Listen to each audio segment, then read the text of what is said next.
Welcome to Govinda education class 12 math exercise 5.7।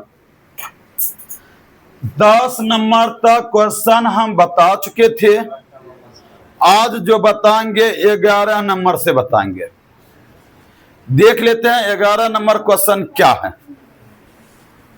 देखिए 11 number question है कि यदि y बराबर 5 cos x minus 3 sin x है तो सिद्ध कीजिए कि d2y बटे dx2 प्लस y बराबर 0। ये कहता है इस बार सिद्ध करने के लिए।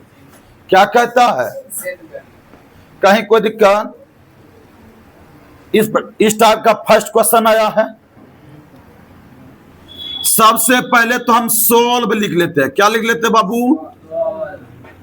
y बराबर दिया है 5 cos x minus 3 sin x।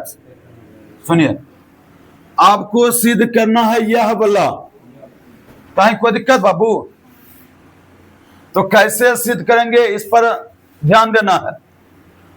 सबसे पहले जैसे हम अवकलन करते आ रहे हैं उसी प्रकार से करेंगे। कहीं कोई दिक्कत? सबसे पहले dy बटे dx निकालिए। dy बटे dx क्या होगा?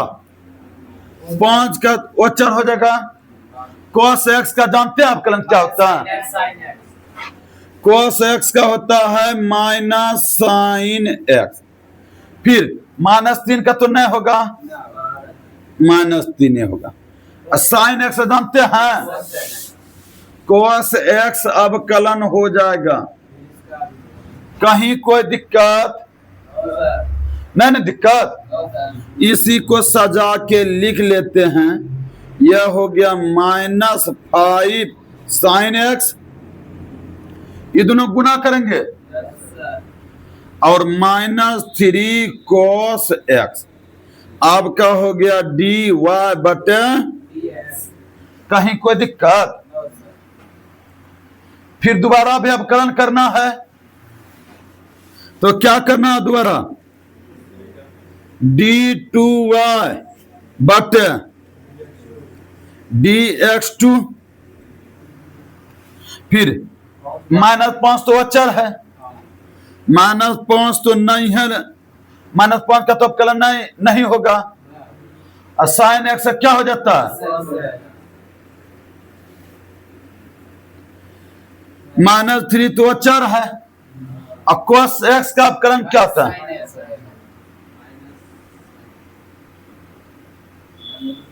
सुनिए, कर देते हैं। यह हो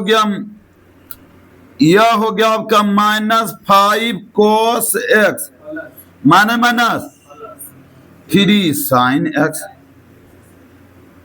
रे बाबू, इसको दो प्रकार से आप बना सकते हैं। कहिएगा सर कैसे दो प्रकार से? तो एक बार देखिए क्या लिखेगा। यह लिख के LHS लिख लीजिएगा। LHS पे मान बिठा दीजिएगा, आपका 0 निकल जाएगा। क्या निकल जाएगा? नहीं तो एक काम कीजिएगा, जैसे y बराबर क्या है? 5 cos x minus 3 sin x ना है। तो ये दोनों से देखिए माइनस कोमा ले लेंगे। माइनस क्या ले लेंगे? कोमा ले लेंगे। यहां से हम दो मेथड से बना सकते हैं। कहीं कोई दिक्कत? माइनस कोमा ले लेते यहां। तो क्या हम लिख सकते हैं कि d2y बटे dx2। माइनस कॉमन लीजिएगा तो चिन्ह बदल जाएगा। माइनस कॉमन इसलिए लिए कि y के बराबर हो जाएगा, ई प्लस में हो जाएगा। ई क्या हो जाएगा? माइनस में। माइनस कॉमन लेने के बाद चिन्ह क्या होता है? बदल जाता है। तो देखिए d2y बटा dx2 माइनस जैसे कॉमन लेते हैं तो ये प्लस हो जाएगा। ये क्या हो जाएगा? ये हो जाएगा 5 cos x प्लस है तो 3 sin x। कोई दिक्कत? कहीं कोई दिक्कत बाबू? चलिए अब देखिए ये तो d2y बटे dx2 बराबर ये माइनस है। क्या इसके बदले में आप y लिख सकते हैं? Yes sir. नहीं लिख सकते हैं। इसके बदले में देखिए 5 cos x minus 3 sin x है, क्या इसके बदले में y नहीं लिख सकते हैं? माइनस y, ये माइनस y हो गया, इसके बदले में लिख दिए माइनस, ई लेके चले आए तो क्या हो गया? तो देखिए d2y बटे dx2 प्लस y बराबर 0। कहीं कोई दिक्कत? यही हो गया प्रूव्ड। एक तो यह मेथड हुआ, कहीं कोई दिक्कत? एक होता है कि उस पे बैठा के, जैसे इसको समीकरण फर्स्ट मान लेंगे, इसको समीकरण क्या मान लेंगे? दूसरा मेथड बताते हैं। यहां के बाद आप दूसरा भी मेथड कर सकते हैं। दूसरा मेथड क्या कर सकते हैं? यहां से देखिए ध्यान से, आप यहां से वही लिखिएगा d2y बटे dx2 प्लस y बराबर 0। तो LHS ले लेंगे, क्या ले लेंगे? LHS ले लेंगे, d2y बटे dx2 प्लस y, d2y के जगह पे यह बैठाएंगे, नहीं निकला है क्या? दूसरा मेथड बता रहे हैं। एक तो यह मेथड से आप कर सकते हैं, तो दूसरा मेथड से भी आप कर सकते हैं। कहा कि dy बटे dx निकल गया है, d2y बटे dx2 निकल गया है, तो इस पे बैठा देंगे तो नहीं 0 निकल जाएगा। तो देखिए d2y बटे dx2, इसके जगह पे यह बैठाते हैं minus 5 cos x plus 3 sin x, y के जगह पे यह बैठा देते, y का मान दिया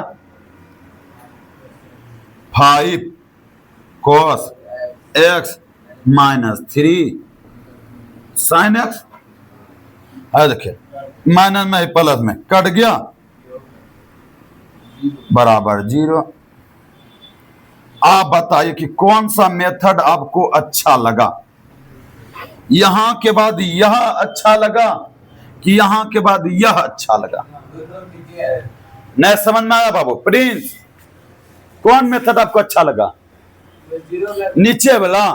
तो सुनिएगा, आप यह लिख दिए, यहां तक हल करने के लिए जानते हैं आपको प्रूव्ड करना इतना बराबर 0, तो ये LHS लिख दिए, यह d2y बटा dx2 का मान बैठा दीजिए और फिर y का मान बैठा दीजिए और सबको काट दीजिए, 0 निकल गया।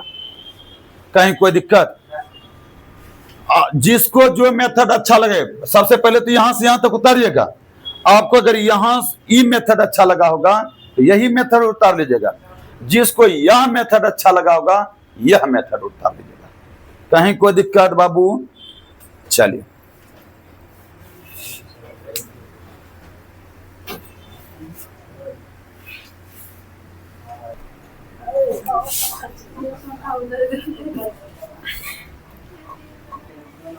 चलिए 12 नंबर हम देखते हैं क्वेश्चन बाबू, और 12 नंबर क्वेश्चन हम लिख चुके हैं।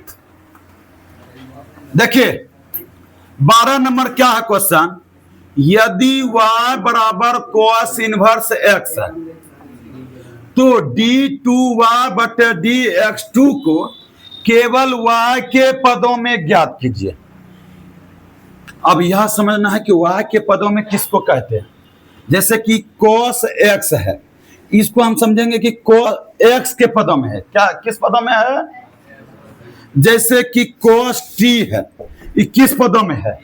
t के पदों में। किस पदों में है? cos t के पदों में सिर्फ बोलना है, t के पदों में है, ठीक है। ये किस पद में है? t के पद।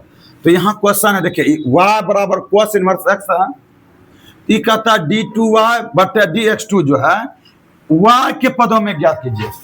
x के पदों में आपका जो d2y बटे dx2 जो है कुछ भी आएगा, मान के चलिए तो वह कुछ भी आएगा तो लेकिन लास्ट में y ही रहना चाहिए, x नहीं रहना चाहिए। कहीं कोई दिक्कत? जब भी रहना चाहिए क्या रहना चाहिए? y रहना चाहिए। तब ये हो गया कि y के पदों में। कौन सा पदों में? कहीं कोई दिक्कत? अभी है x के पदों में। अच्छा चलिए बहुत ध्यान दीजिए। अब सबसे पहले सॉल्व लिखेंगे, y बराबर लिखेंगे कि cos inverse x, cos inverse x, अच्छा एक चीज देखिए, शायद चैप्टर 2 में आप पढ़े होंगे त्रिकोणमिति में ई इनवर्स होता है, तो समझे इनवर्स का मतलब हो गया कि 1/cos x है ना, मतलब कि cos इनवर्स में है, cos क्या है नीचे है, इसी को ऊपर के तो इनवर्स हो जाता है, कहीं कोई दिक्कत? क्या हम इस इनवर्स को ई बगल ला सकते हैं तो गुना में हो जाएगा? क्या इसको हम इस प्रकार से लिख सकते हैं कि cos y बराबर x? कहीं कोई दिक्कत? क्या यह लाइन समझ में आया बाबू? इन नीचे इनवर्स का मतलब होता है कि नीचे में भाग के रूप में है, अगर इधर लेके आएंगे तो क्या हो जाएगा? गुना के रूप में हो जाएगा, कोई दिक्कत? तो cos y बराबर x, किसके सापेक्ष अवकलन कर देंगे? x के सापेक्ष। आप लिख दीजिएगा कि x के सापेक्ष अवकलन करने पर, क्या करने पर? अवकलन करने पर। तो देखिए, तो d/dx cos y बराबर d/dx, x का भी अवकलन, कोई दिक्कत? देखिए cos y का अवकलन किए और x का अवकलन किए, किसके सापेक्ष? x के सापेक्ष। cos इसको तो x से मानेंगे, तो cos x क्या होता है? Minus sign y। अब फिर बोले हैं कि जिसको आप y अगर रहे तो y का भी अवकलन करना है, तो क्या हो जाएगा आपका? dy/, और इसका 1। कहीं कोई दिक्कत? ये बाबू गुना में है, इधर लेके जाएंगे तो भाग में नहीं हो जाएगा? तो dy/dx बराबर ये हो जाएगा 1/ माइनस साइन y। कहीं कोई दिक्कत? अच्छा माइनस में है, क्या हम इसको ऐसा लिख सकते हैं 1/ साइन थीटा बराबर होता है cos थीटा, ओ सॉरी कोसेक थीटा, ना होता है रे? सुनिए फिर देखिए, आप लोग क्लास 10 में पढ़े होंगे 1/ साइन थीटा बराबर होता है कोसेक थीटा, कोसेक थीटा ना उल्टा होता है 1/ साइन थीटा, क्या 1/ साइन y है, तो क्या कोसेक y लिख सकते हैं? dy/dx बराबर माइनस है तो माइनस को कुछ नहीं किए, और 1/ साइन y को लिख सकते हैं कोसेक y। क्या बाबू बोलिए, क्या लिख सकते हैं? अरे बोलना रे, लिख सकते हैं? कहीं कोई दिक्कत? प्रिंस बोलना, अगर दिक्कत है तो बोलना है, कोई दिक्कत? चलिए फिर इसका जो है x के सापेक्ष अवकलन करेंगे, d2y/dx2। कहीं कोई दिक्कत? माइनस तो माइनस से रहेगा। अच्छा आप लोग पता कीजिए कि कभी हम बताए थे कि d/dx और कोसेक थीटा का क्या सूत्र होता है? अरे बाबू याद रखिए, minus cosec theta into cot theta सूत्र होता है, क्या याद है? कोसेक थीटा का डिफरेंशिएशन होता है माइनस कोसेक थीटा इंटू, क्या याद है? नहीं याद है? मारना जो छोड़ दिए, याद नहीं है आप लोगों को। तो देखिए थीटा की जगह पे वाह है, थीटा की जगह क्या है? तो क्या हम लिख सकते हैं कि cosec y into coat y, फिर y का भी ना अवकलन करेंगे, तो y का भी हम अवकलन करते हैं, तो ये तो हो जाएगा dy/dx। कहीं कोई दिक्कत? तो देखिए d2y/dx2 माइनस, ये तो यहाँ तक लिखवे करेंगे cosec y into coat y, और dy/dx का मान अभी तुरंत निकला था रे बाबू, dy/dx का मान निकला था कोसेक माइनस कोसेक y, क्या निकला था? dy/dx का मान नहीं निकला था? हाँ dy/dx का मान लिख देते हैं minus cosec y minus minus plus d2y बटे dx2 बराबर कोसेक स्क्वायर वाई हाँ कोसेक स्क्वायर वाई और कॉट वाई। यही देखिए आया सब जो है वाई के पदों में। बोलिए बाबू, आया वाई के पदों में? आया। कहीं कोई दिक्कत? नहीं सर। चलिए वेरी गुड, उतार लीजिए, इसको मिटा देते हैं इसको। तो चलिए आज का क्लास हम यहीं तक रखते हैं। अगर वीडियो अच्छा लगा हो तो लाइक कीजिए, कमेंट कीजिए और चैनल पर न्यू हैं तो सब्सक्राइब भी कीजिए और दोस्तों में शेयर कीजिए।